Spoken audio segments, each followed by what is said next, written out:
bought cassettes of Queen and Kiss, and I think we became rock and rollers right there on the spot.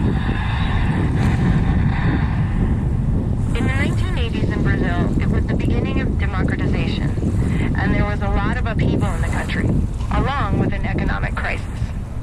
And just like Black Sabbath in the UK in the 70s, Max's surroundings were part of what drew him to the music. The violence of the country mixed with the poverty, mixed with the corruption, attracts people to like metal. They need something to fight that corruption, poverty, and oppression. The code of that music became something that we could count on it to get dropped like a weapon. Max and his brother Igor started Sepultura in 1984 in their hometown of Belo Horizonte. It's a small scene, especially where we're from. São Paulo is the big city where there was a big scene of metalheads, and Belo Horizonte was smaller. It's a really conservative, religious kind of city. There's churches on every corner. This is another important point we haven't mentioned about Latin America. Much of Latin America is pretty conservative, primarily Catholic, so the youth who grappled with the church's teachings or conservatism found metal as an outlet as well. It was a way to rebel against the church. We took pictures in front of churches, cemetery. We loved the way we dressed. We loved that we wear black shirts, and we didn't look like what society wanted people to look like. We were like black sheep, and we knew that, and we're proud of it. Max mentioned earlier they were listening to bands like Hellhammer and Venom, who were pioneers of black metal, an extreme kind of metal big in the Nordic countries that was associated with Satanism and even church burnings. And actually, side note, the Catholic Church in Latin America, in at least one case, did go head-to-head with metal. It was in 1992 in Chile.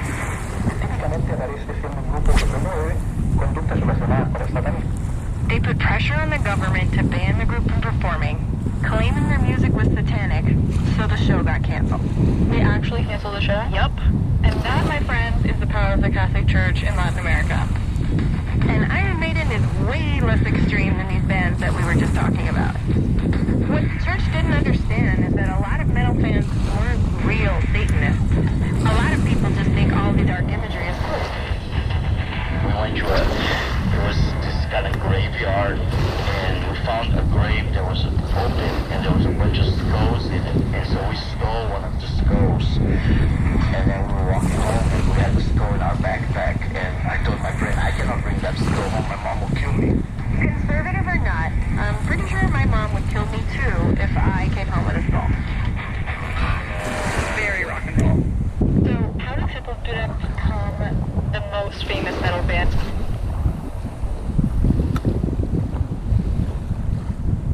We were kind of criticized in Brazil. People did not like that. They thought, because a lot of bands sang in Portuguese, but we kind of wanted, always our goal was to be international, to go to the world, you know. So if you want to do that, you have to do it in English. Their first albums created a buzz in the metal world, and in 1991 they released Arrive and embarked on a tour for 2 years. And on this tour, something happened with Sepultura. Max has said in an interview that it was the first time that they saw the world, and it gave them perspective on what it was to be Brazilian outside of their country. He said, quote, "We were still writing lyrics that were very heavy metal, very based in fantasy. But now we began to get more social and political," end quote. And so, in 1993, they put those politics in their next album, Chaos AD, which took the band from underground to a household name. But it's the album after that, in 1996, which really cements their legacy and ends up having a really big impact on metal around the world. It was called... I think they kind of, we threw the heavy metal rule book out of the window and said, there's no rule, we do whatever we want. I think it was like mixing Brazilian percussion with metal. For example, on one of their songs called Rata Mahata, they collaborated with the famed Brazilian percussionist Carlinhos Brown.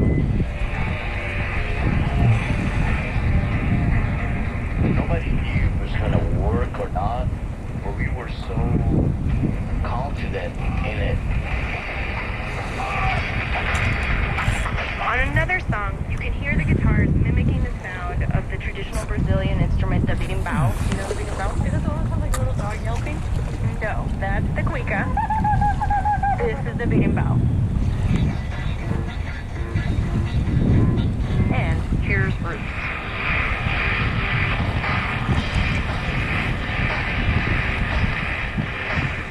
Whoa, cool. Very cool. And then I had the idea to record with the original music of Brazil before samba, before bossa nova, before all that, which is the real people from Brazil, the Brazilian Indian. They collaborated with the indigenous tribe, the Chavantes.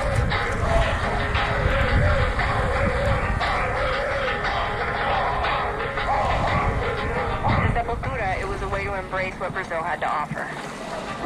The identity with your country and those kind of like embracing the roots of your country, but not really nationalistic, not really patriotic.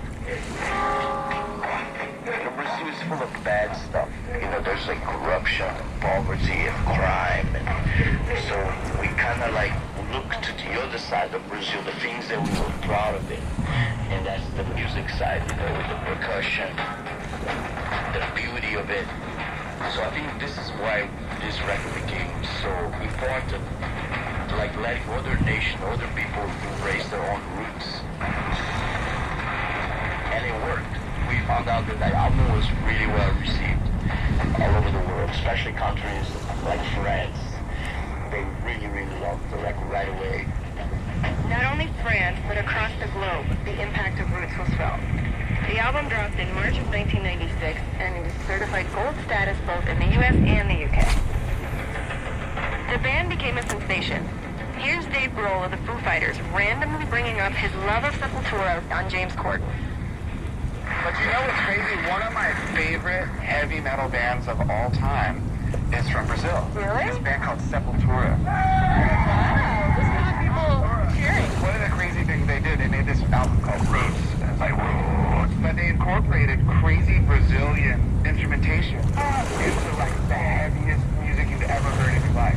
It kind of like changed the game. It was the heaviest thing ever. Even Bjork is a fan. I really want to see Sepultura.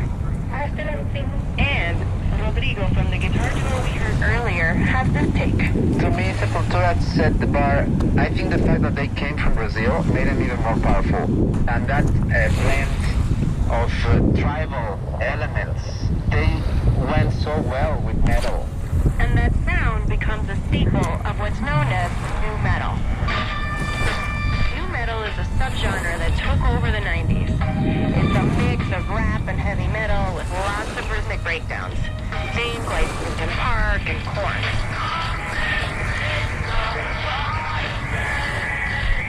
Fans were listening to Sepultura's mix of Brazilian percussion and metal and putting that in their music. Okay, Antonia, let's do some ABA, shall we? Are you ready for this? Yes, I'm excited. This is Korn's track, Adidas.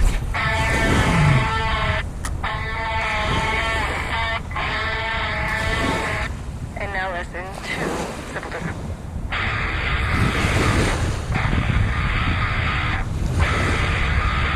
Oh yeah, I totally hear it. Incubus. Oh my god. Incubus actually started as a pretty hard-rocking metal band as No, well. we did not. Take a listen. Okay.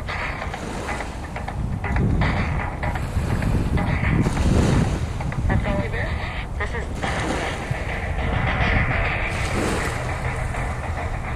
I hear the influence specifically in the percussive nature of these songs. It's like...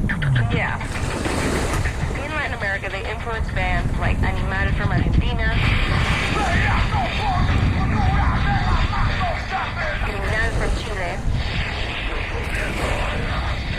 and Puya from Puerto Rico uses Afro-Caribbean rhythms to bring a different swing to metal as well.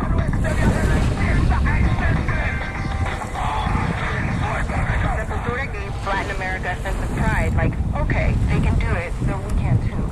But there's more, because The Who, a Mongolian throat metal band, who had also said Sepultura as one of their influences for their brand of throat-singing tribal music fused with metal. I don't want to hear this.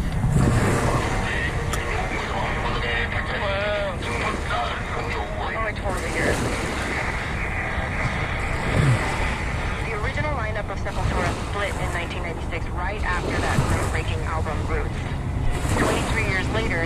the bar really high and turned the world's gaze to the metal coming out of Latin America. They broke the mold for what metal was supposed to sound like by creating a completely new sound. A sound that came out of their reality and that embraced the beauty of their country. Here's Max Cavalera again. I'll often say music saved my life, and I believe that's totally true because a lot of other people that we knew, friends, got involved in drugs and cartels, and they got killed or went to jail for a long time, and those options were really close to us, but we stick with music, and that was the best decision we made.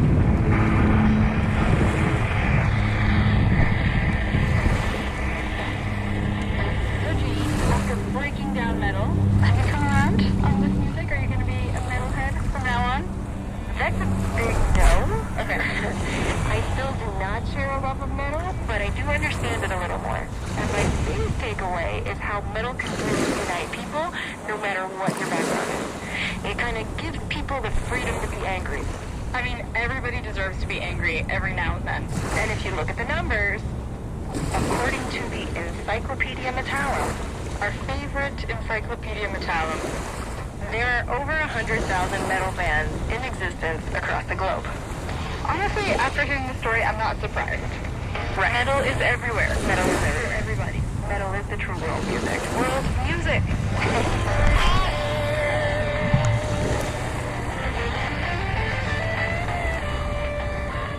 Antonia, I have one more thing. Okay. You and the world know that I'm a mom. Yes. And I was tipped off while I was doing a story to this heavy metal band for kids. Oh my god. Called Heavy Saudios. Yeah.